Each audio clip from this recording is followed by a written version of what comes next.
You're listening to How I Met Your Monster, a podcast that explores the introductions to your favorite movie monsters. My name's Zach. I'm Danny. And I'm Casey. And together we dive into the world of horror to find out how filmmakers have introduced us to our favorite monsters time and time again. This is How I Met Your Monster.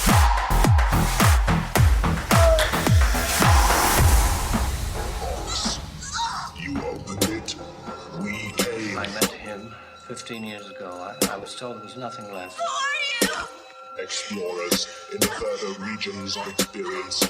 Demons to some, angels to others. Call you Meatloaf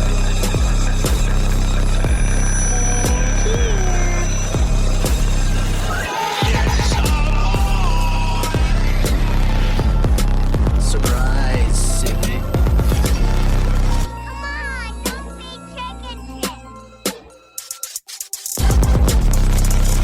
Hello, and thanks for joining us on another episode of How I Met Your Monster. If you're not already subscribed to the show, make sure to follow us on Apple Podcasts, Spotify, or your favorite podcast platform so that you never miss a monster.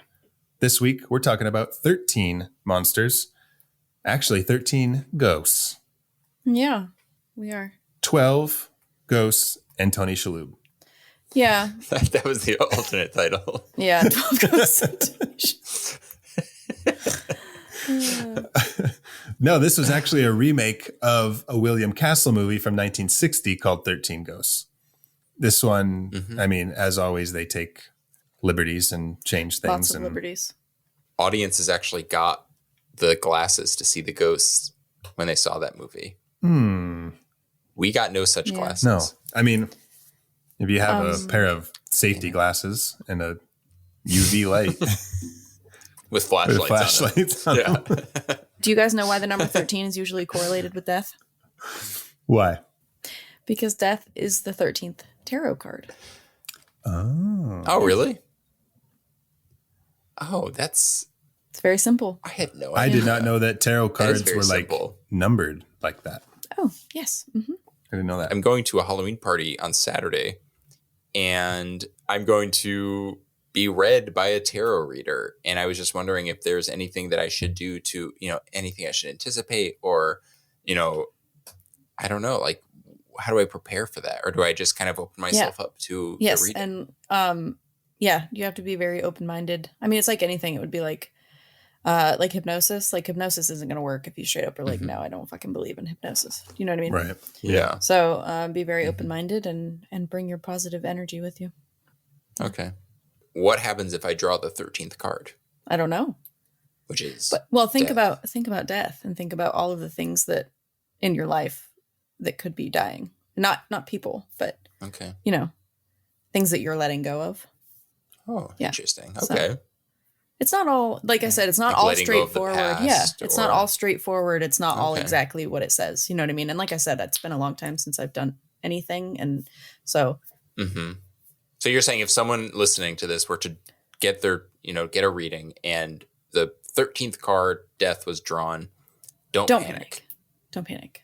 Okay. However, geez. if you have But if you have a great Uncle Cyrus who dies and you somehow inherit his wonderful estate with ghosts in the basement, then I would panic. yes. Okay. So I think this is probably my least favorite of the movies and monsters that we've covered on this show in its entirety. Wow. Okay. Probably. I don't know. Oh I mean, my The Town That Dreaded Sundown might. Yeah, Jesus Christ, dude. It might. Okay, listen. Okay, Go over this one. Okay, by logic standards, so if we're going by logic and the numbers here, this movie is 12 times better than The Town That Dreaded Sundown. Okay. Well, no, it's like It's there was one shitty guy in The Town That Dreaded Sundown. There's 12 mediocre ghosts in this movie. yeah. So, And don't get me wrong, like for what it is, it's an enjoyable movie for a lot of people. There was like this time in the 2000, well, this was made in 2001.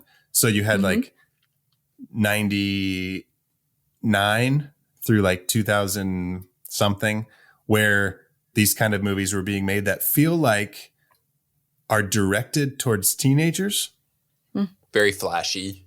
Yeah, and it's probably that MTV kind of thing. Totally. I call it flashtastic. Flashtastic. Because I remember liking this movie when it came out, when I saw it. Yeah. In 2000, I would have been 14. In 2001, everybody liked this movie. Yeah. This is the kind of movie that's basically impossible to not be bored by, even if you don't like it, because it's constantly like just jerking you left and jerking you right. Yeah.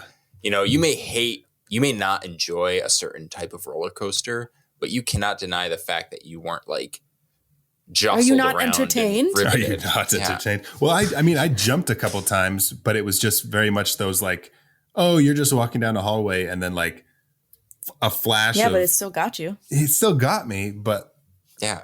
Just over the top. Like really in your face, like unapologetically loud and crazy. Mm-hmm. For better or worse. And I guess to your point, like, obviously we have different opinions, but it either works or it doesn't. Well, it feels like to me if Steven Spielberg and Michael Bay made a horror movie. It's great. Totally. Or maybe not Michael Bay. Which is funny because Steven Spielberg and Jan de Bont made a movie, and Jan de Bont is kind of in that, like, I don't know, Michael Bay's world when they did The Haunting in 99, which I guess precedes this one. Spielberg was producer on that? Yeah. Oh, okay. Okay. Which is funny. Because you get that sort of like classic ghost story, but then you have like the loudest guy in the room, like banging pots and pans, like at the, composing it all. Well, because the opening of this to me felt very much like Jurassic Park. Mm-hmm. And then on top of that, like those two people who were like opposing the ghost hunting and they wanted to like set the spirits free. And they were like, you shouldn't be doing this. That felt very like Indiana Jones to me, where they were like, we're here to like, they belong in a museum kind of thing. And totally. And the guy's like, no, get out of here. And so I was like, okay, this is very like Spielberg-esque at the beginning. But then there was all the flashiness and if Steven Spielberg, James Wan, and Michael Bay met and had a baby, a 3-way baby. There was also like a Evil Dead kind of vibe in the beginning too, with they start playing the Latin and then like you see kind of like the Evil Dead cam kind of go through and through the fucking junkyard, which is Nightmare on Elm Street 4. Yeah. Oh my gosh. There's too much. And there's Ghostbusters influences. It's a bunch of great movies put together. Yeah, it's like the Frankenstein of horror movies of the 2000s. And like that's why it's hard for me to like hate on it, or because it's just so over the top that it's like, you get what you paid for, and it's just a lot of fun. Because like you're naming off these references, and I'm like, yeah, exactly. And it was directed by Steve Beck, who also directed Ghost Ship. Oh, of course. Of course it's the same person. But he was the visual arts director on The Abyss, The Hunt for Red October, and The Last Crusade. So there's your Spielberg. Oh, well, he took those 3 concepts and turned them into 13 Ghosts and Ghost Ship. Yeah. We need 13 Ghost Ships next. That should have been like the tie-in sequel. That could be like his comeback movie. Come on. Legacy sequel for 2 movies. That's like groundbreaking. Well, like why could, like when they wore the glasses, sometimes the ghosts would like disappear and then come back. Like why? Well, I wondered if, I thought that too. That. I wondered if that was just for us. Yeah. They're ghosts. Which is not like, that's not a good answer, but. They're but ghosts. like the glasses were so you could see the ghosts. Yeah. Right. But they can like go through walls and shit still. But they sometimes can teleport. But not these walls because they were Latin. Well, sometimes they were just like there. Like they were there and then they'd be like, they would just like disappear and then come back. Yeah, because they wanted to. Well, that's the tricky thing is like, what is Yeah, like what exists in the reality, in the rules of this movie, and what is just being shown to us as the audience, and I think that conflicts. Yeah, a I little mean, bit. they definitely didn't actually have rules. Yeah. Yeah.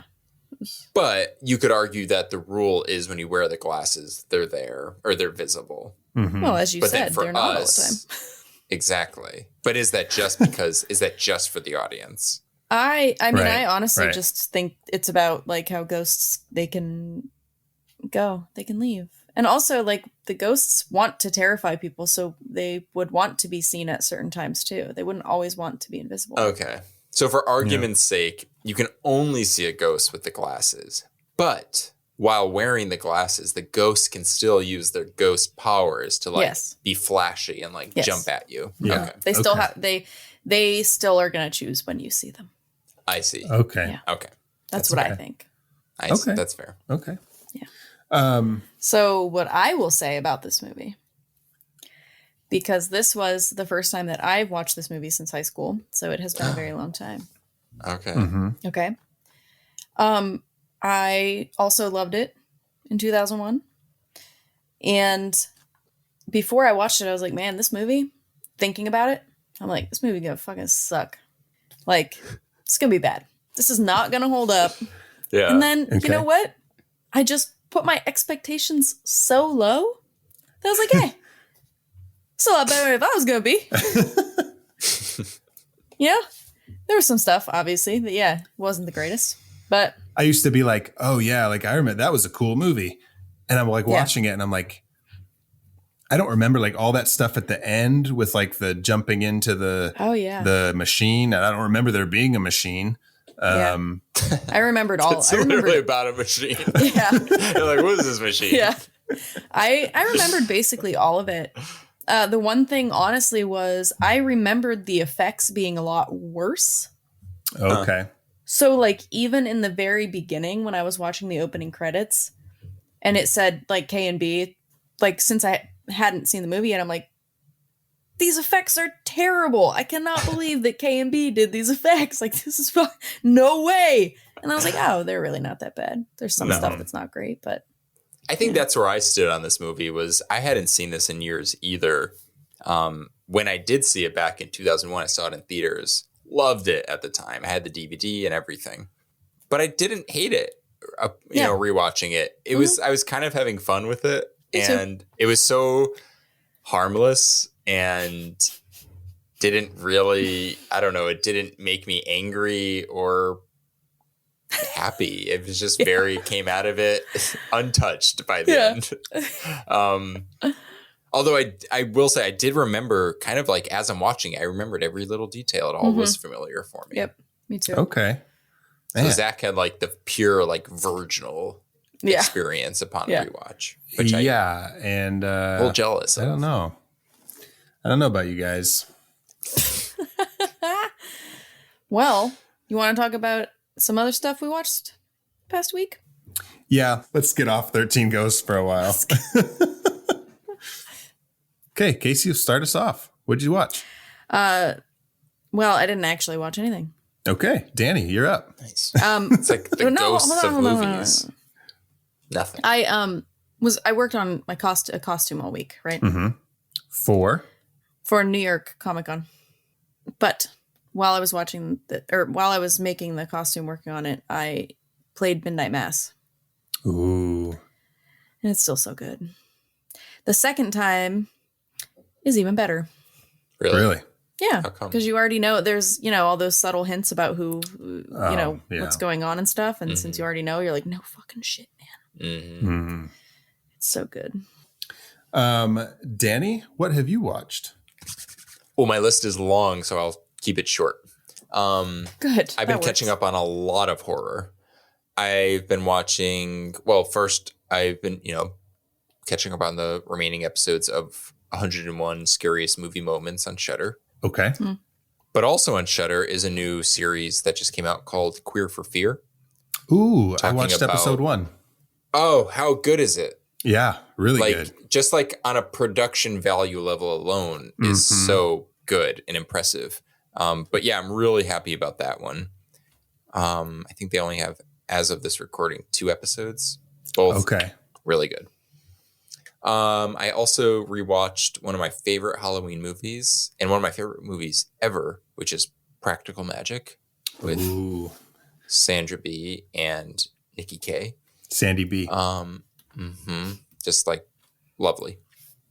And watched a couple other witch movies. Just real quick.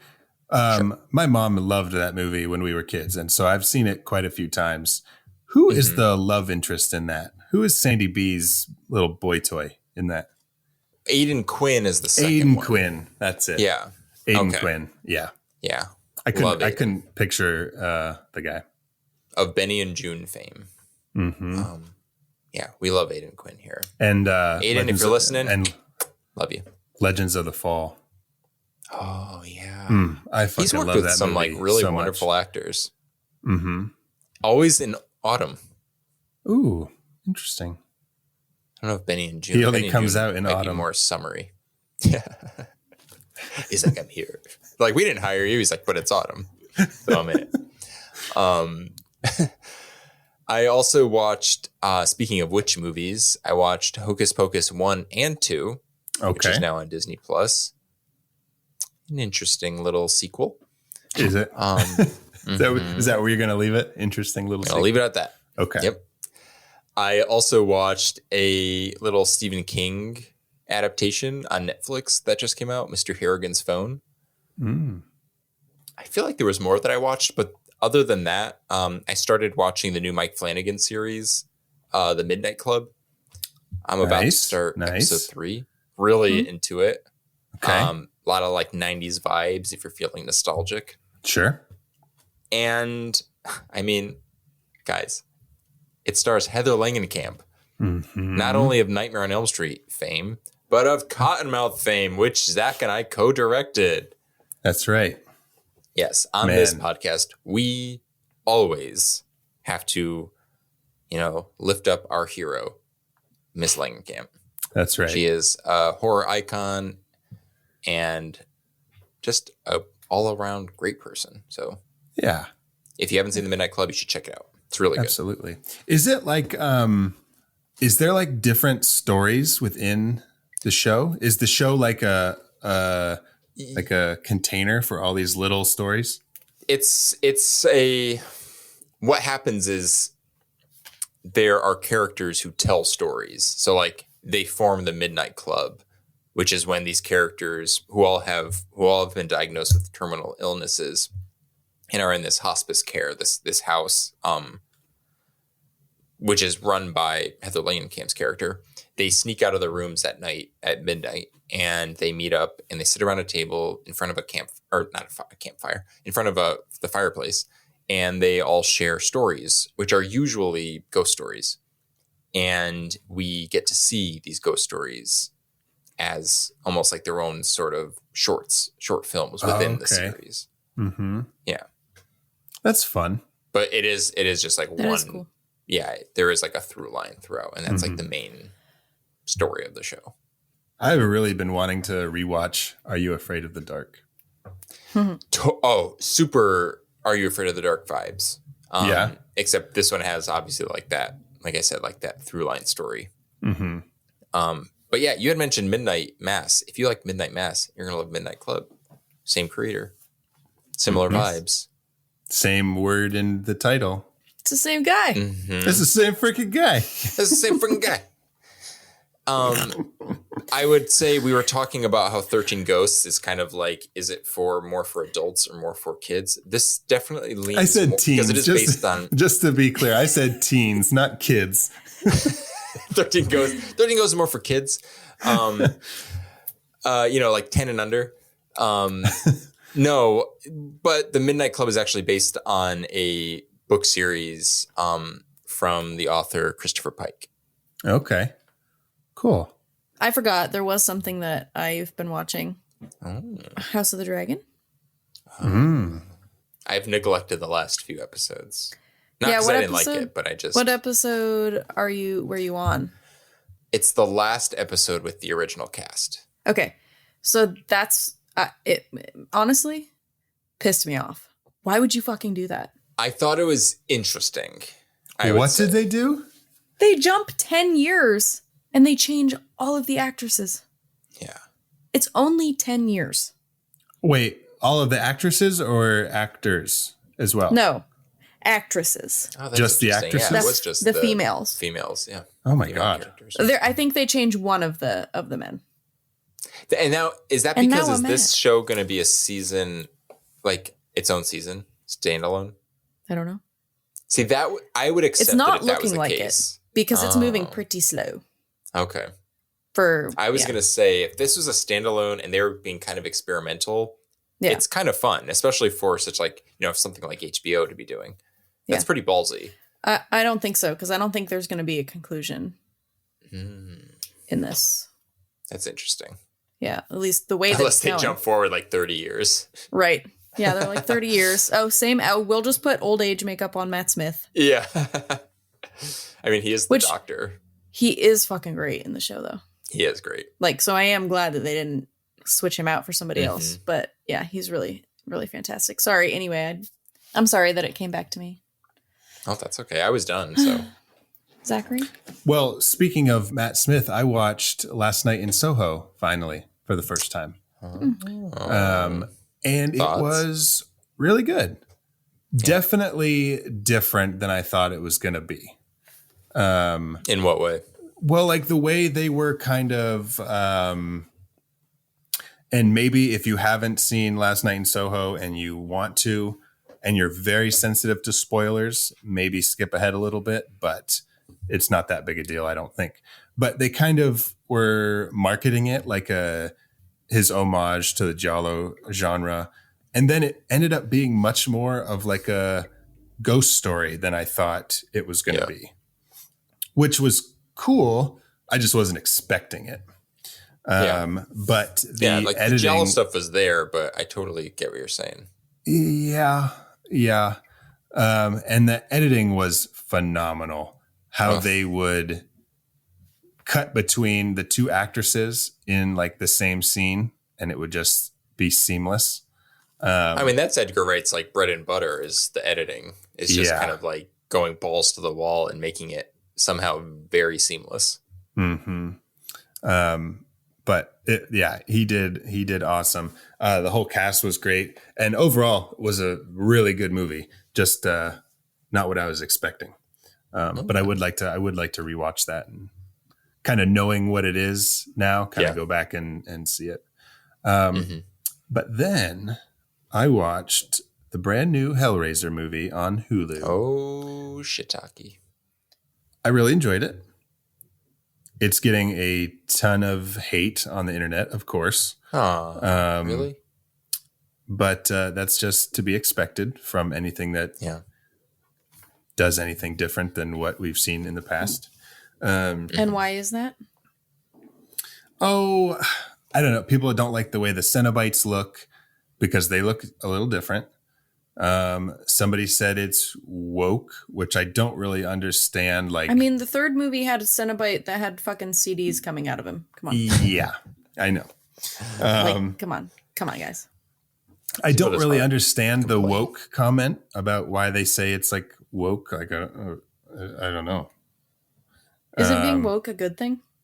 See, that's what I thought. Yeah, it's like not being racist and not being sexist and stuff. Yeah. Is it because of Jamie Clayton? Maybe a trans person playing Pinhead. I have no idea, but I didn't get any of those vibes from watching it. I really enjoyed the movie. I want to see it again. I thought they did a really interesting thing with the puzzle box, which I thought was cool, but they went in a kind of a direction that was pretty neat. And it's like new, but also the same. Yeah. Familiar, but innovative. Yeah. And you would think that's what people want, but I guess they're still pissed. I don't understand. People seem to forget that they can still watch the thing that they still like. Yep. Like it's not replacing it.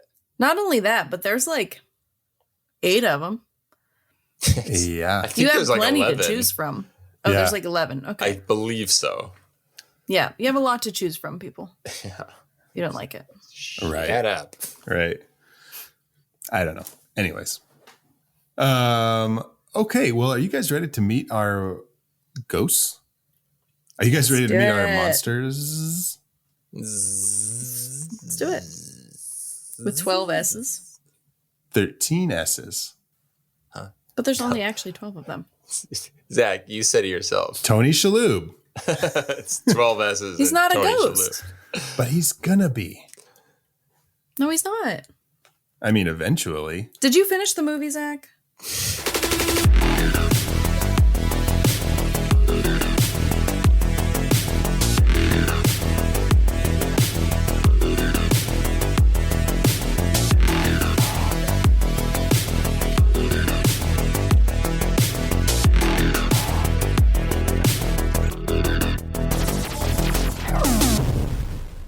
All right, you guys want to talk about Tony Shalhoub? Tony Shalhoub's Ghosts. Dude, Wings. You guys remember that show? Mm-hmm. Never watched it. Oh, me and my sister used to watch it. You can all the overcome time. your fear of flying by watching Wings. Can you? Because nothing bad's going to happen to them. That's true. Tony Shalhoub was like was he a mechanic or a janitor? I think he was a mechanic. That was the first time I saw Tony Shalhoub. And then he did Monk for like a long time. Yeah, that's like the only thing I remember him from is Monk. Okay. He also did this little movie called 13 Ghosts. Oh, yeah. So if they did sequels to 13 Ghosts, would it be 13 Ghosts 2 or 14 Ghosts? 15 Ghosts? Not as like ominous as 13. No, but it would still have to be 13 because if it's still the machine, if somebody still built the machine, it still has to run off the same amount of ghosts. That's fair. Or it could be called 12 Ghosts and Tony Shalhoub. Another 13 Ghosts. 26 Another ghosts. 13 There's two ghosts. machines. Oh, wow. 13 Ghosts again. Just like they keep playing with that. Like, Again. Or could it be 13 ghosts reborn? It sounded better in my head. oh. So they like wait for people to be born and then die and then fit the description of the 13 ghosts and then use them to imprison their souls to pilot the machine for their own personal gain. Yeah, exactly that. Nice. That's how you do it. 13 Ghosts Resurrection. 13 Ooh, resurrection Ghosts, works. Reincarnation. Mm-hmm. Ooh. 13 Ghosts, 13 AD. Which, that could be like an origin story That's of right. the machine. That's what I was thinking. Yes. Some Yep. guy, I don't know what they say, like Acilius or something. 13 Ghosts Origin. There you go. Look at this. Just take me to Hollywood. Speaking of origins, let's talk about the 13 ghosts that we're referencing in this episode. All right. Let's meet our 13 ghosts. Yeah. we're Oh, just good gonna Lord. go Get from ready the to be top. scared. Yeah, and we're going to meet the 12 ghosts. Mm-hmm. And Tony Shalhoub. Tony Shalhoub. So the first ghost, the firstborn son. Mm-hmm. He's just a little fucking dickweed with an arrow in his head. Yeah. Yeah. Because he was fucking around with a cap gun and somebody who had a real bow and arrow. And okay. Well, Let I me have a read you question. let me read you real quick. Let me read you the Okay. brief description. Keep your Okay. question. Keep it Sure. in there. It's kept. On The standby. firstborn son, the ghost of a little bratty boy named Billy Michaels, who loved to pretend to be a cowboy. One day, another little kid challenged Billy to a duel, but Ooh. Billy's cap gun was no match for that boy's real steel-tipped arrow that Billy's ghost still carries. Unlike many of the ghosts, this one is a mild threat, never attacking anyone and just saying, "I want to play." Oh, it's like Chucky. Yeah. So actually, that kind of answers my question, which was, you get the impression that a lot of, if not all of the ghosts are violent or dangerous. Mm-hmm. But are they Well- violent and dangerous because they are now ghosts who are imprisoned, or were they violent and dangerous before they died? But I guess that kind of answers. The violent ones were violent in real life. Like Okay. the Jackal was like in the mental institution, the Juggernaut murdered people, stuff like that. So But then you have dude's wife. Then you have the fourth ghost. Right. And she didn't there do you anything. go. She was sweet. Yeah, You know what I mean? that And then answers that. So, Yeah. Okay. All right. Well, that answers my question then. Casey, why don't you tell us about our second ghost, the torso? okay. So personally, this one is my favorite. I think you guys can probably figure out why. You love a hot bod. I love a hot bod. Because he's wrapped in cellophane. Yeah, so it's exactly what it sounds like. He's just a disembodied torso wrapped in cellophane. He was part of a compulsive gambler. Well, the torso itself was part of a compulsive gambler. Nice. Because, he's not all there. Jimmy Gambino. He was also a bookie, but his own gambling prevented him from being able to pay out the winnings of a made man in the mob. And the criminal didn't take it too kindly. So the goons killed him and cut him up, dumping his body into the ocean. I would have loved for this to have been like a limited series, and each episode gave us some context on each ghost, because this is all really fascinating. And you know what else? They could do that now and make it really good. Mm-hmm. Mm-hmm. Yes. Yep. Yes, I agree.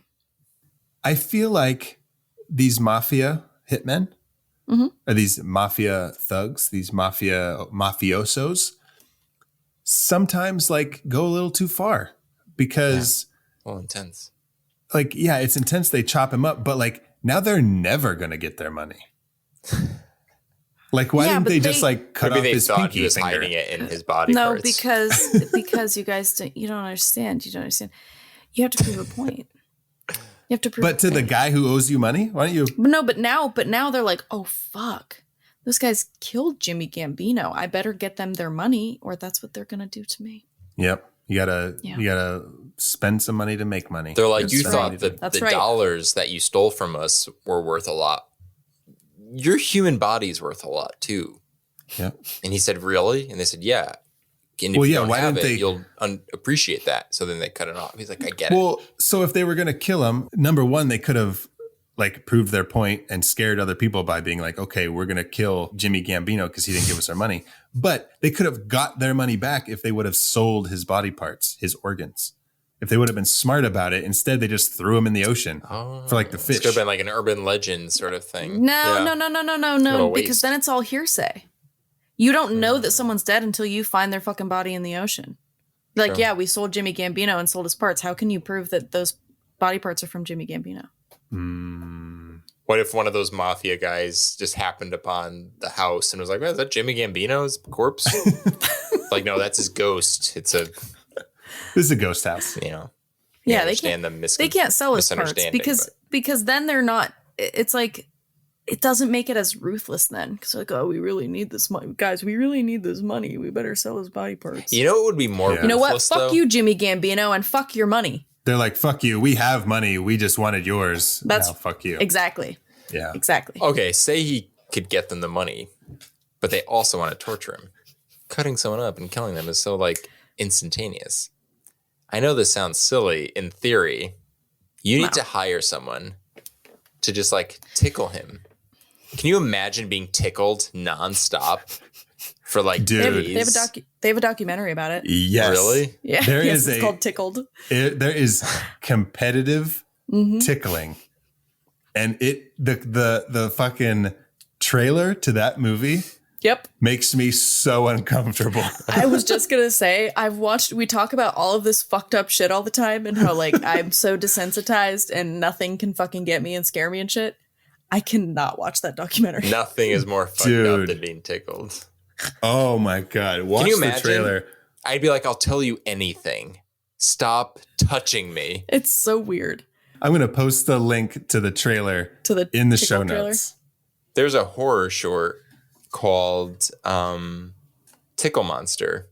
And it's truly terrifying.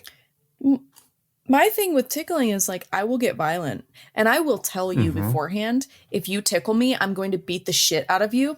And people don't believe me. And then when I fucking beat them up, they get mad at me. I don't really beat them up. But like when I kick and I punch and stuff, they're like, what the fuck? I'm like, I told you that if Yeah. you touched me, I was going to punch you.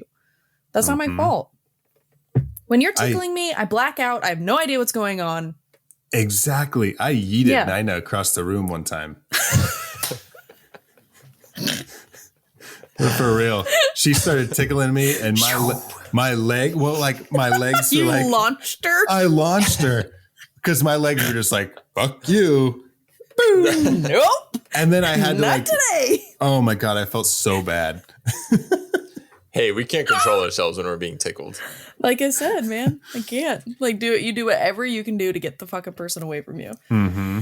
But no, I right. really want to promote this movie or this short film because it's really good. It's called Tickle Monster. It's from this filmmaker named Remy Weeks, who has since gone on to become a feature film director. He did a movie called His House, which is on Netflix. It currently has 100% on Rotten Tomatoes. I heard that was good. But Tickle Monster by Remy Weeks, very scary. It's good. Well, we'll link that in the show notes too. I recommend watching it with your headphones in the dark. Oh God. Oh God. Spooky. Just the sound alone. Mm-hmm. Oh, it's so good. Okay, cool. Well, we're done with the Gambinos. That's Fuck right. the mafia. We're moving on. Later, Jimmy. To the third monster. Danny, do you want to All tell right. us about our third ghost, the bound woman? According to Wikipedia, Susan LeGros was the richest girl in town and was very popular. Her one flaw was the way she toyed with boys and men. During her senior prom night, she was killed by a jilted ex named Chet Walters. He would be named Chet Walters. A star quarterback after catching her cheating with another guy. Her ghost lures Bobby into the dangerous basement and still shows in her prom attire bound ropes holding her arms. Bobby, we should mention, is a character we have yet to introduce, who is the son of Tony Shalhoub, the 13th ghost. Yes. So that was her who was luring him down there. Mm-hmm. Yes. Okay. I wonder why. Because she seems like, what would she have against a young boy like Bobby? Why bring him harm? Well, you think it would be the firstborn son luring him down because he wants to play. Like, let's play. Oh, that makes so much sense. Well, I don't think they wanted to use a male voice because I think they wanted to make it seem like it was his mom. Because we do get his mom later sort of being like, no, like, don't go down. Yeah. You know who else could have been calling him down? We'll get to it later, but there's the son and his mom. Mm-hmm. The one who's like always being fed by his mom. That could have been creepy. Maybe she just doesn't like guys anymore, the bound woman. Mm-hmm. So she likes little boys? No, fuck? I mean, she wanted to scare him because he's a male. She doesn't like what Bobby may become. Right. Oh, okay. Exactly. Exactly. She just wanted to ride his scooter. That fucking She's like, scooter. come downstairs. Bring your razor scooter. Hell yeah, dude. Come here, Bobby. Bring your razor. Mom's like, no, that was very expensive. Don't share that. Dude, when he was on the scooter, I was getting fucking Shining vibes. Very much. Yeah. Riding through on his dumb fucking scooter. Oh, yeah. Yeah. I didn't even think of that. They could have really built on that even more. Well, and then even with her calling it down, like, come play with us. Come play. I was like, ugh. Yep. Probably the most boring of all the 13 ghosts. Ghost number 4, the withered lover. Mm-hmm. God, come on, Gene. You could have done something crazy. Jean Criticos was a happy and devoted wife and mother to Tony Shalhoub. She died as a result of fire injuries at St. Luke's Hospital half a year before the events of the film began. Unlike most of the ghosts, she is not dangerous. She is benevolent. Yeah, she should have been like surrounded by flames, and like whenever you're turning a corner, you're like, whew, hot. My kitchen, like a case of the vapors, like it's toasty. In And here. like her face should have been like melting. Yeah. Mm-hmm. Yeah, I mean, her thing was purely to get Tony Shalhoub, Yeah, the 13th ghost. to make him the 13th ghost. Mm-hmm. Yeah. Which was a reveal that I was like, oh shit. Yeah. Damn. And okay, just real quick before we continue with our list of ghosts, I want to talk real briefly about Matthew Lillard's character. Yeah, Yeah. please. Because I was like, dude, like, I liked him. Yeah. And like, he did shitty stuff, but then he like, you know, felt bad about it. Well, yeah, he was yes and no. profiting off of his own setbacks, I guess. Yeah. But like when he's like said, you know, she's like, we need to tell him you don't know why you're here or whatever. And he's like, like, don't tell him. I didn't know you. You didn't, I didn't know who you were, this and that. And then he like feels bad about it. Mm-hmm. Yeah. Yeah, he's got a conscience. He's just he's desperate, and I mean, who Yeah, hasn't? he's very been in a similar very situation? haunted. Mm-hmm. He's very haunted by Literally his gift. and figuratively. Yeah.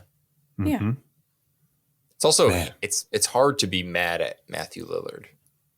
Yes, I agree. I mean, that's why I think so many people love him as Stu and Scream, despite like how violent he is.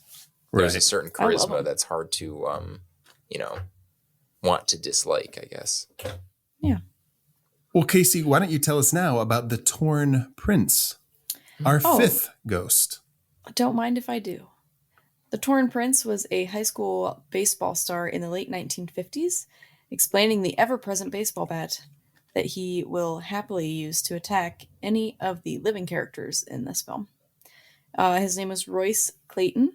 He died during a drag race after losing control of his car, but the brake lines were actually tampered with and cut by his opponent.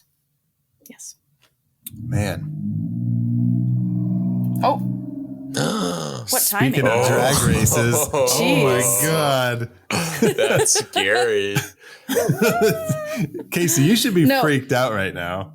Oh, no, this is my neighborhood. They fucking do this constantly. Yeah, the Torn Prince does that constantly. Oh my.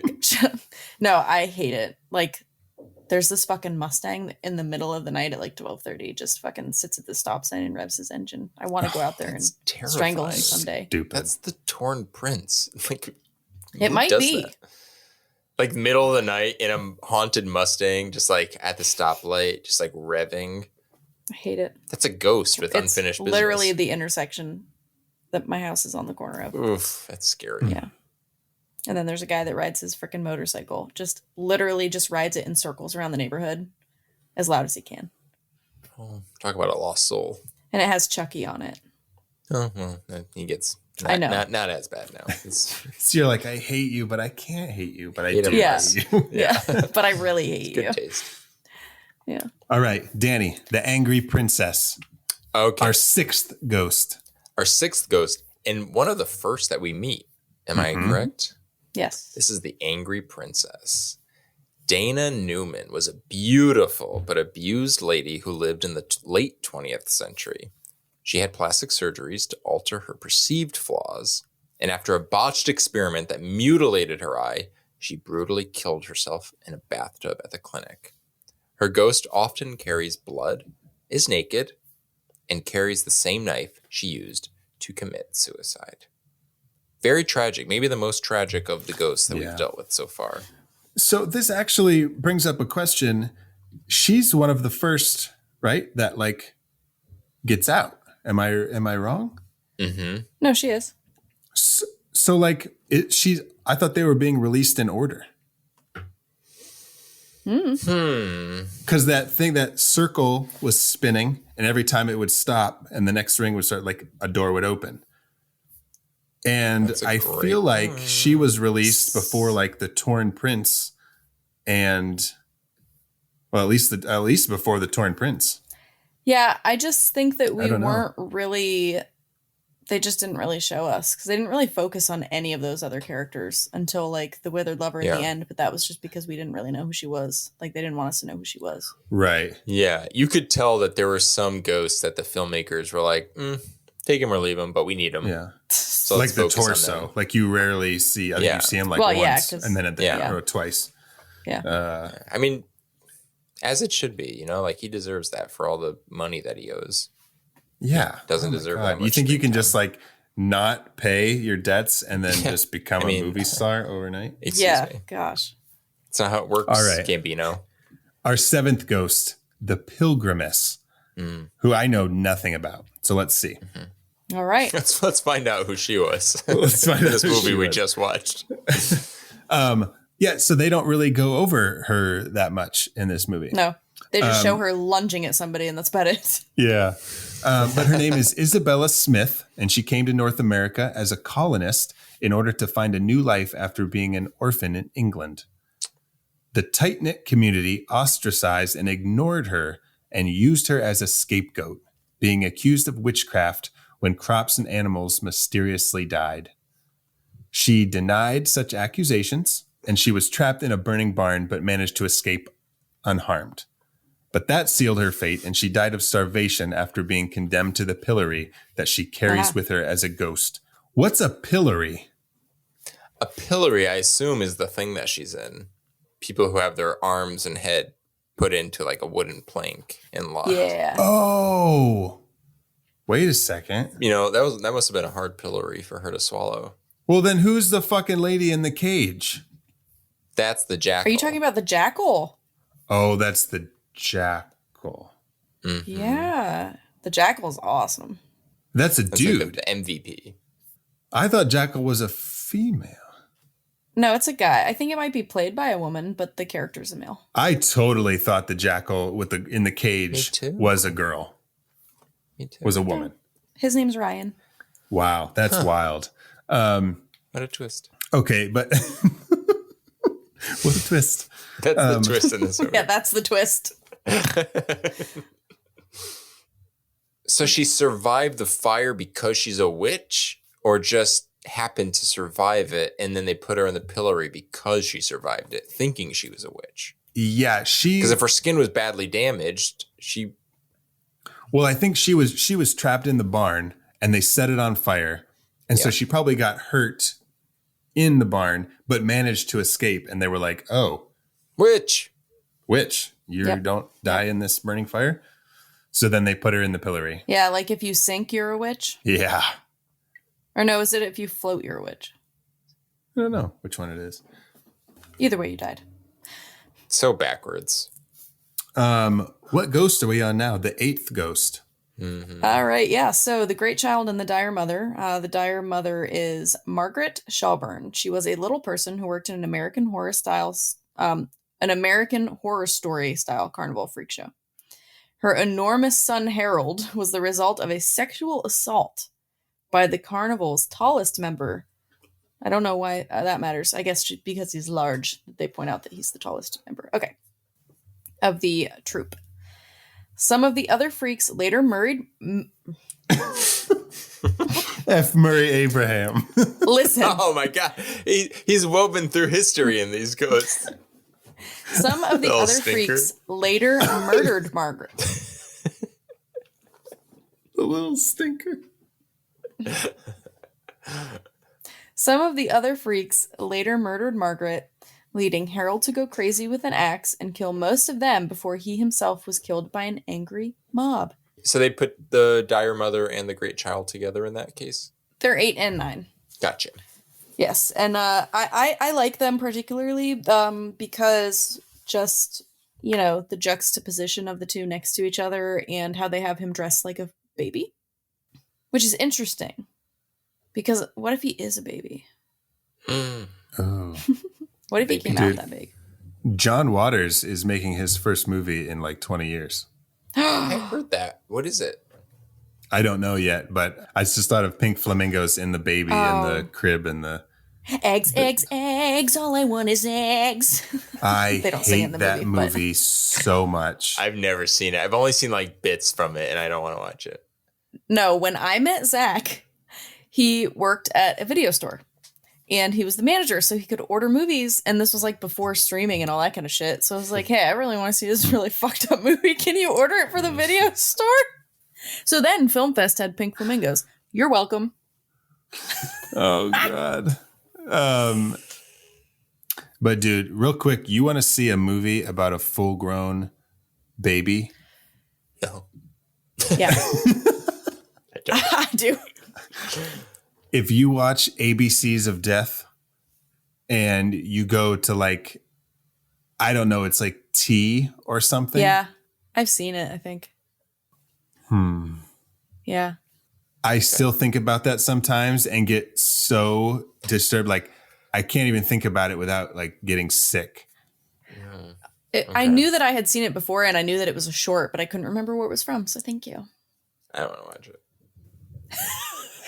This lady, I mean, it's exactly what you think. it's like in the old times, right? And they're like in this cabin with like candlesticks, light their thing. And the husband like goes out. And he's like, I'm going out to get wood or something. He's like, don't have that baby till I get back. Wait, don't have it? Like she's pregnant? Yeah, sorry, she's pregnant. And he's like, don't have that baby till I get back. And so I guess he like gets killed or something. They don't, whatever, but like he doesn't come back. And so she keeps the baby in and it grows to like, and then it's like 13 years and it's like a teenager and he's like in her belly and she's huge. And he's like talking to her. He's like, Mommy, I want to come out into the world and see you. And they have like full on conversations. And then he's like, basically he's like, okay, Mom, I'm coming out. And he just like, Yeah. I can't. Does she not survive this, I'm assuming?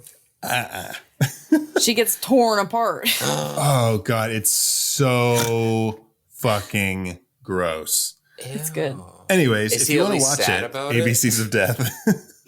I don't remember. Ew. Man. I mean, for horror, it's an interesting concept, but it sounds disgusting. Okay. The Great Child and the Dire Mother. Okay. They're there. Yep, got it. Check. Danny, why don't you tell us about the hammer? Sure. Okay. So a lot of children who have had to go into the work shed as children to help their parents build something might be familiar with the tool called the hammer. In this movie, the hammer is a character. And I will tell you how Wikipedia describes him. A happy and honest family man and blacksmith, George Markley was falsely accused of stealing by a higher-up named Nathan and threatened with exile from their old western town. George refused to leave, and his family was lynched by Nathan and his band of thugs while walking home from the town market one day. Seeking justice in the corrupt town, George took his blacksmith's hammer and killed those responsible. But the townsfolk chained him to a tree and drove railroad spikes into his body. His left hand was cut off and his hammer was crudely attached to it. His ghost is one of the more angry spirits and is partially responsible for Dennis's death. Dennis was played by Matthew Lillard. Yep. That is horrible. It's almost like a Candyman kind of thing with the very much so. Putting a hammer on his hand instead of a hook. The town turns on him and then mutilates him, and then he becomes like kind of a local curse. This is my least favorite makeup of all of them. Oh, okay. Because he looks kind of pillowy. Sure. Does that make sense? Like, because he has all the spikes in him. Yeah. Mm-hmm. And they just look like they're like pushed into a pillow. Kind of. Gotcha. Like. Okay. Yeah. What I will say about like I said, the effects themselves, I don't think are bad. And they, like you had mentioned too, Danny, they do disappear at points. So they did mix CG with the effects. But I think that this movie could have really used mixing the two and making the ghosts like Crimson Peak ghosts. Oh, yeah. Like, in my opinion, the ghosts in Crimson Peak are the best movie ghosts I've ever seen. That's a bold claim, but I'm with you there. Amazing. So Doug Jones, dressed as, he plays more than just one ghost, but dressed as a woman in all black with a black veil ghost, and then made partially see-through by CGI. And it's perfect. That's how you do it. And I love it because that's how ghosts, you know what I mean? That's how we all think of ghosts. So when you're seeing them just as full, like this in the movie, like they kind of read more zombie than ghost. That's a great point. I didn't really think of it that way, but there was something that's like, they're not really ghosts aside from the fact that they disappear. That's right. Every now and then, like sporadically. Yeah. Maybe that's why they did that. That's a great point. Yeah, it had like little touches. And that's why, Crimson Peak, Guillermo del Toro is sort of like the master of the combination of practical and CGI, which I think he's done really well in all of his movies. Yes. Especially Crimson Peak. But I agree. That's a great point. Very excited to see his new show on Netflix coming out. Oh my gosh, me too. Cabinet of Curiosities. How great is it that he's sort of being treated like the Alfred Hitchcock of like modern times, where like they just put him in the trailer. It's like he's going to introduce it for you, and you should know who he is, because that's a good point. That's a really good point. Yeah, that made me very happy. Okay, our 11th ghost. We're almost there. Our 11th ghost, the Jackal. She or he, we don't know yet.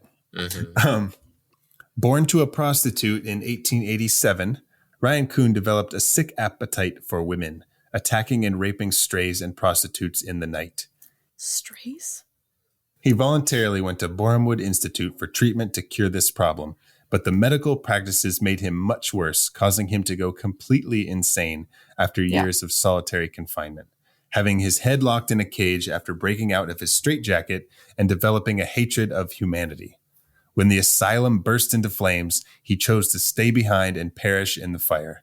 His ghost carries his torn straitjacket with the torn cubic head cage.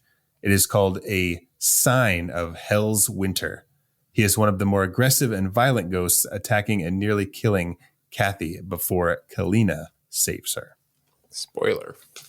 Dude, when she's getting attacked and Kalina comes around the corner like the fucking Terminator in T2 when he's in the mall coming down the hallway. Dude. Epic. And I was like, how the fuck did you get in here, girl? She slipped inside. The Jackal is my favorite. It's kind of toy. Because he's the most Jackal is something else. Yeah. Yep. That attack on Kathy was pretty scary. Brutal. Yeah. Well, him and the Juggernaut are both pretty fucked up, but I like I like the aesthetic with the straitjacket and the cage and everything. I would argue that the Jackal is probably like the most recognizable of the 13 ghosts. Oh, agreed. Absolutely. Yeah. They could have done a spinoff. Yeah. They could have done a spinoff of any of these because they all have cool backstories. Jackal. But also his backstory was very apparent though, too. Yeah. You get just by looking at him. Makes like, sense. Yeah. Yeah. Although with the, what did they call it? The Hell's Winter, the cage on his face. I assumed that maybe he was a cannibal. Did they? So those were used for like biting and stuff in mental institutions. Okay. Like they're like how they have spit and bite masks in prisons and stuff now. It's just a bag that goes over your head. I would assume you see him on a bunch of characters in the asylum in Bram Stoker's Dracula. Oh yeah. Oh, there's a bunch of dudes wearing cages on their heads. Yeah. So those are so they don't bite people. So is that movie the prequel to 13 Ghosts? Yes. Because of those? Yeah. Well, now it's time for the How I Met Your Monster conspiracy theory of the week. Hit it. You're telling me that NASA is going to kill the President of the United States with an earthquake? Not exactly the kind of thing a Secret Service agent can, like, just throw himself on top of. The whole Vietnam War was fought over a bet that Howard Hughes lost to Aristotle Onassis. This is our third issue this year. Conspiracy theory. Listen, guess what? The events described in Dracula take someplace over the course of several months in the 1890s. He was committed in 1887. It's basically. No, he was born in 1887. He was committed in 1887. But that's okay because when he got older, he was put in the asylum from Bram Stoker's Dracula, which then burnt down later after the events of Bram Stoker's Dracula. So it all makes sense. It all fits. Wow. Yeah. Bram Stoker's Dracula is technically an origin story for the Jackal of 13 Ghosts. For Ryan Kuhn, that's right. Casey, will you please introduce us to our 12th ghost, the Juggernaut? Oh my God. The Juggernaut. It's the Juggernaut, bitch. This guy reminds me of a pro wrestler, actually. I get like pro wrestler vibes from the Juggernaut. All right. The Juggernaut. Horace Breaker Mahoney. The Juggernaut. Ding, ding, ding, ding, ding. Yay! Okay. Oh, yeah. Oh, we're coming for you, Listen, brother. brother. I got you for 4 minutes. It's me, the 12th ghost, the Juggernaut. Oh, God, I spit everywhere. Okay. Sorry. All right. So he is the most dangerous of the 13 ghosts. He is giant, which is why they would call him the Juggernaut, I suppose. And I just came to the fucking realization that he was so big, his dad used him to crush cars. A stupid detail. Yeah, he was abandoned by his mom, and his dad put him to work in his junkyard and used his unusual strength to crush cars. I don't really know how that happens, but yeah. He was actually a serial killer, and he would pick up hitchhikers or people who were stranded. He would take them back to his junkyard and tear them apart with his bare hands. He would feed his bodies to the dogs. Mm-hmm. And then, that's actually convenient. And then he would crush the car and destroy the evidence. That's right. And he also kills Dennis. Oh, yeah. Yeah, and one interesting thing at the beginning is they say, Dennis comments, he said, wait a second, you said he killed 9 people. He said there's like 40 bodies in this junkyard. And Cyrus says, he killed 9 people when he was alive. Oof. Oh, yes. It's a good line. Yes. Mm-hmm. Yeah, so that actually, the Juggernaut opens the movie. He's the first ghost that we actually meet. Mm-hmm. The first ghost that we meet and the last ghost captured. So that's our 12 ghosts. Danny, can you take us out and introduce us to our 13th ghost? The 13th ghost in 13 Ghosts is Anthony Mark Shalhoub. He's an American actor. He is the recipient of various accolades, including 5 Emmy Awards, a Golden Globe Award, 6 Screen Actor Guild Awards, a Tony Award, and a Grammy Award nomination. He played Adrian Monk in the USA Network television series Monk, Antonio Scarpacci in the NBC sitcom Wings, and Abe Wiseman on Amazon's The Marvelous Mrs. Maisel. Shalhoub has also had a successful film career with roles in films such as Quick Change, Barton Fink, Big Night, Men in Black, Gattaca, Paulie, The Siege, Galaxy Quest, Spy Kids, 13 Ghosts, The Man Who Wasn't There, and 1408. That's it. That's the 13th ghost. Tony Shalhoub. Oh my God. Well, yeah. So Tony Shalhoub he plays Arthur Kritikos, the father of Kathy and Bobby, after they lose his wife and their mother in a fire, which you had previously mentioned. And when we meet Arthur and his family, they are overcoming the grief of this loss. They have since hired a live-in nanny, I guess, like governess kind of thing, named Maggie. Raw Digga. What's her name? yeah. Raw Digga. Her name is Rashia Fisher, but she goes by Raw Digga.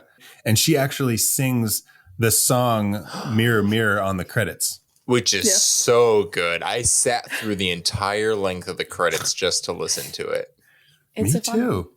I was like just sitting there like, okay, this is how you end a movie. Mm-hmm. And I was like really into it. When we meet Arthur, the 13th ghost, who we later find out, which is a spoiler, he is visited by the lawyer of his late and sort of distant uncle, played by F. Murray Abraham, who plays Uncle Cyrus, who is just awesome in everything that he does. He really is. Yeah. I also love when you see actors of his caliber in movies like this, like genre movies, and just not winking at the camera and just having like a genuinely like fun time putting in like a genuinely solid performance. Right. But yeah, he leaves him his inheritance after supposedly dying in the opening scene. I say supposedly because he did not die in the opening scene. He did. That's the twist. He's not dead. And he bestows upon Arthur and his family not only all of his money, but this house that we later discover is not actually a house, but a machine. Yes. Mm-hmm. It's a machine designed by the devil and powered by the dead. Yes. Which is, I thought, a very fun setup for a movie, and a great reveal. Which, I mean, it doesn't really, the thing with this movie is the house itself, like the second you see it, it doesn't really look like a house. Yeah. It's like this sort of glass structure with, it's all glass, it's see-through. So you kind of like right out of the gate, you're sort of like, something is a little off. Mm-hmm. So it's not the biggest quote unquote twist, but again, we're in, like we were mentioning earlier, we're in 2001. We're in that kind of flashy, over the top, unapologetically over the top era of, specifically horror. So, right. Yeah. Right. Yeah. So Arthur technically is supposed to be the 13th ghost. Mm-hmm. So he is supposed to die by like sacrifice, but with a pure heart. Well, the whole idea is that Uncle Cyrus was like collecting spirits, right? And imprisoning them. Yeah. I love that you called him Uncle Cyrus. Uncle Cyrus. Like he's your uncle. Yeah. Auntie Cyrus has to collect the ghosts.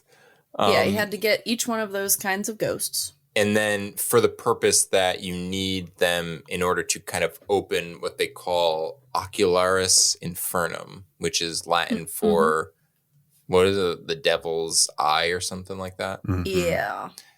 And so it's basically really all it does. It's kind of the plot of speaking of Steven Spielberg, it's the plot of Kingdom of the Crystal Skull.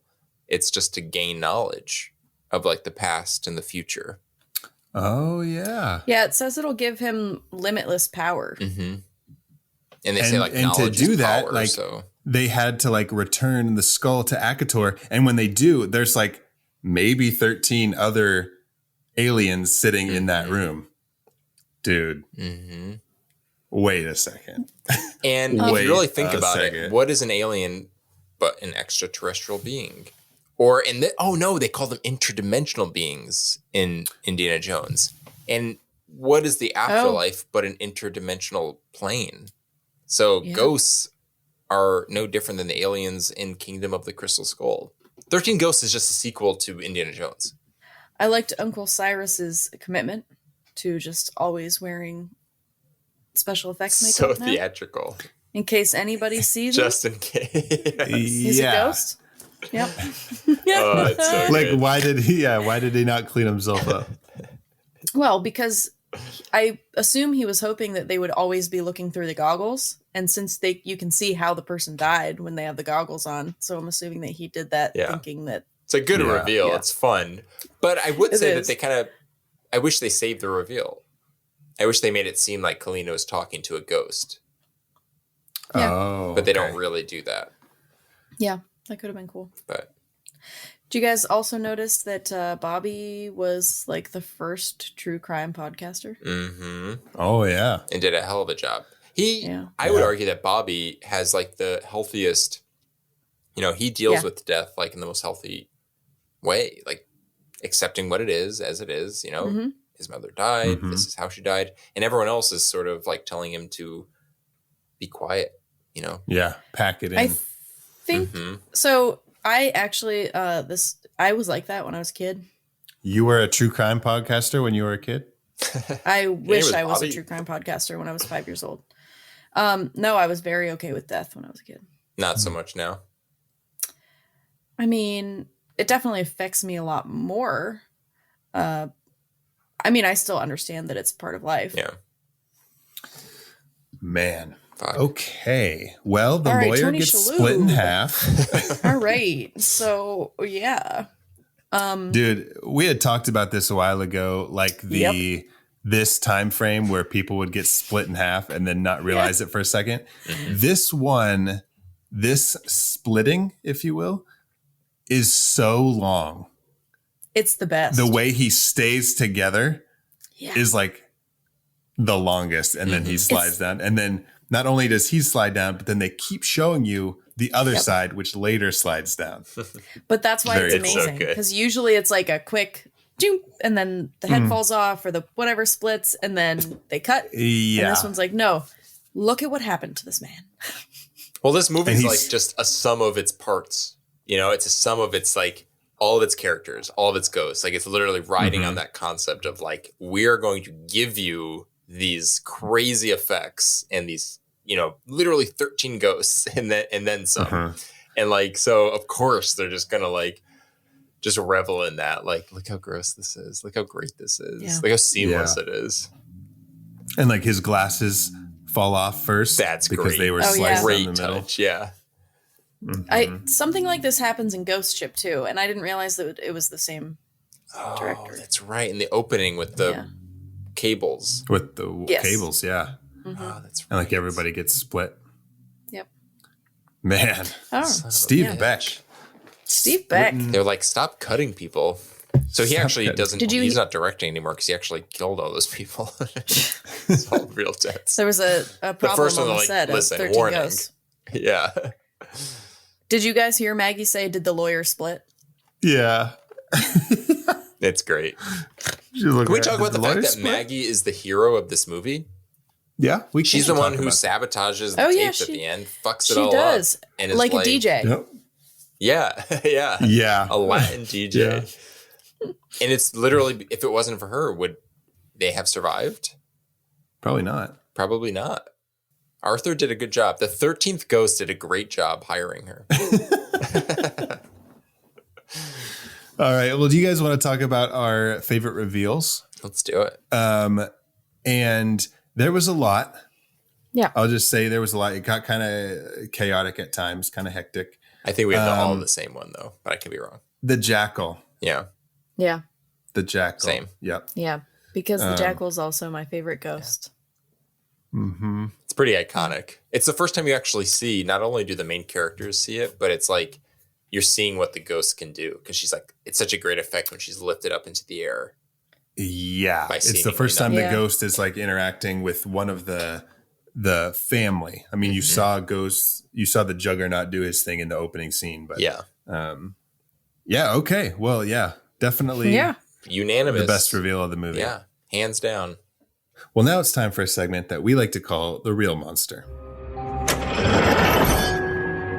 Run, run, run as fast as you can. You can't catch me. I'm the gingerbread man. You're a monster. I'm not the monster here. You are. You and the rest of that fairy tale trash poisoning my perfect world. Now tell me, where are the others? Eat me. So I found a couple real monsters in this, aside from our 13 ghosts. UV light. It reveals a lot of secrets. It sure does. Semen. Semen. What?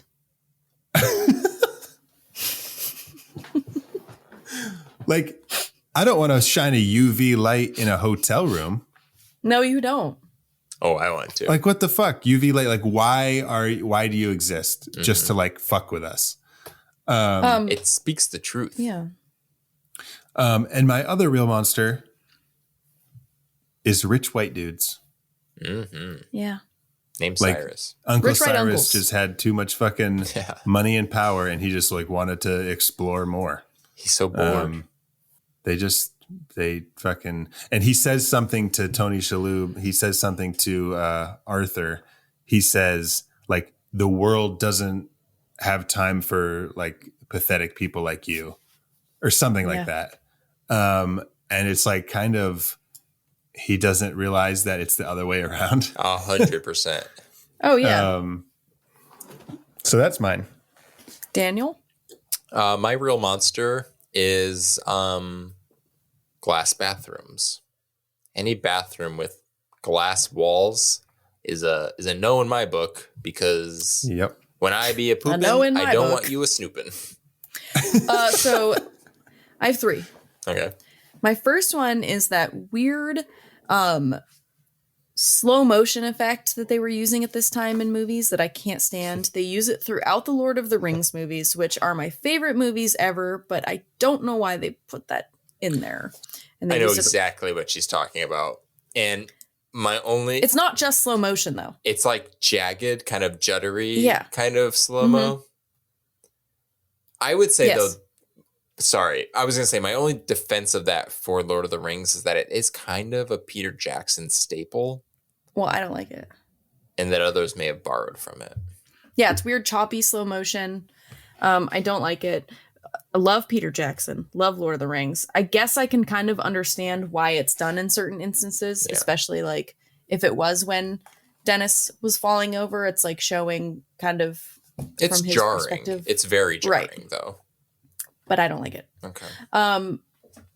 I also have Matthew Lillard's character Dennis, because let's get real, what kind of fucking disguise is that if you want to look like a real employee for an electricity company? Yeah. It didn't even have a name on it. It didn't even say San Jose Power and whatever. It just said electricity on it. Like, my favorite thing about that is when he took his electricity man, his power man disguise off. What do you call him? Electrician? Power man. No, you got it. Power man 5000. When he took his disguise off, he just had like this flashy suit on underneath. Yes, a very nice suit. So my third and final real monster was Kathy. And that was when her dad tripped over the scooter and she had the gall to say, "If we had a better place." Your dad just lost his wife, your mother, and your house in a fucking fire. Okay? Like, I hate it and here. You want to question him as to why you're living in a small apartment? Mm-hmm. Yeah, I'm sorry. I totally agree with you. You are living in the corpse's shadow of your mother. Keep your mouth shut, Kathy. Exactly. Now, look, you got this big ass house and look at what you got with it, you ungrateful little fucking bastard. Son of a bitch. Man, those are some real monsters for sure. Mm-hmm. Yep. So do you guys have anything else to add about 13 Ghosts? Watch it if you want. I would argue I'd give a hard recommendation for this movie. I think this is a really fun watch. No, it's good. Like I said, I was surprised. I convinced myself that it wasn't going to hold up, and it was fine. It was not the worst thing I've ever seen as far as this podcast goes, except apparently Zach liked it. Zach liked it less than The Town That Dreaded Sundown somehow. But That's on the poster. Better than Town That Dreaded Sundown. Better than The Town That Dreaded Sundown. Oh, okay. All right. Well, that is all the time that we have for 13 Ghosts. Listeners, if you want to talk about some of these 13 Ghosts, including Tony Shalhoub, let us know. Find us on Twitter at @IMetYourMonster and on Facebook and Instagram at howimetyourmonster, or send us an email at zach@howimetyourmonster.com. Speaking of social media, where can our listeners find you two on social media? I am on Instagram at WolfMotherCasey. And you can find me on Twitter and Instagram at Danny Salem. That's DANNYSALEMME. 2 M's like the candy. Melt in your butt, not in your hands. Wonderful. And you can find me on social media at Zach Gwinsick. And make sure to join us on our next episode on Halloween, where we will be meeting Michael Myers in the OG Halloween, which has just ended this last weekend. End of an era. It is the end of an era. End of a 40-year-old era. That's right. We're going to revisit the original classic 1978's Halloween, so you don't want to miss that. As always, thank you all for listening. Now go meet some monsters.